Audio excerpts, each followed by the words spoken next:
A couple videos back, we talked about the rhetorical situation, and in doing so, we also covered Aristotle's three rhetorical proofs: Ethos, pathos, and logos. As we continue to think about branding for our Web 2.0 projects, I think it's worth digging into the concept of ethos a little bit deeper.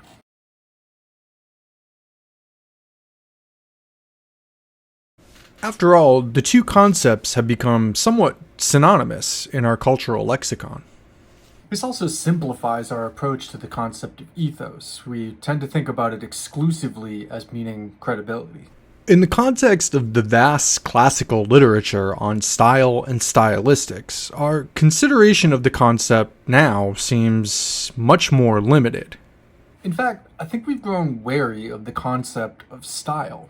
We so crave authenticity that we require style to become almost invisible.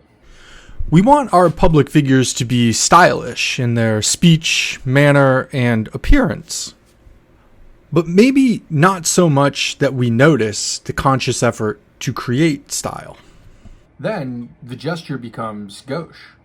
Over time, we've also become wary of arguments from authority, especially in political contexts. It's gotten to the point where some polls show that nearly 2/3 of adults Don't know how to tell what's true and what's not when a public figure speaks.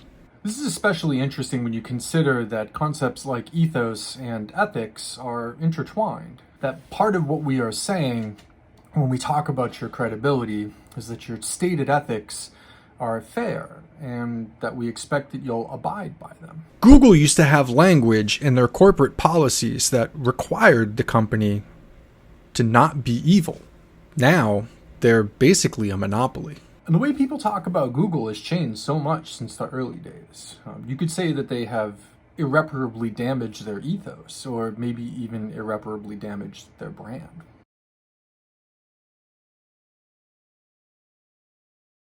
What was revolutionary about Web 2.0 was user-generated content. And what that means about creating for Web 2.0 is that you really have to center yourself in your branding.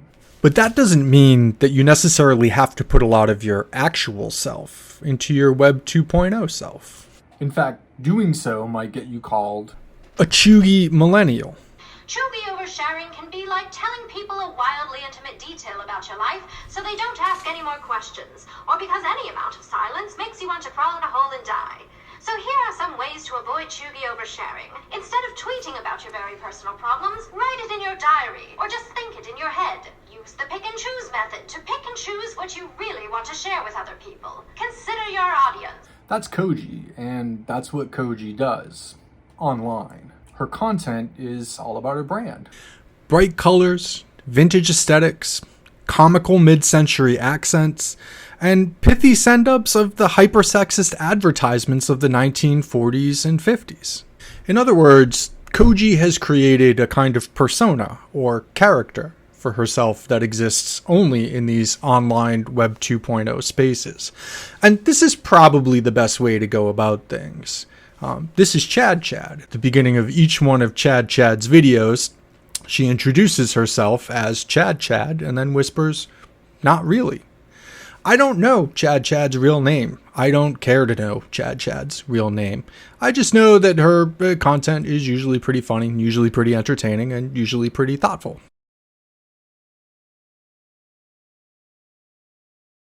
So, what's your brand? A larger part of the factors that make you who you are qualify you to speak and express your ethical orientation to the world.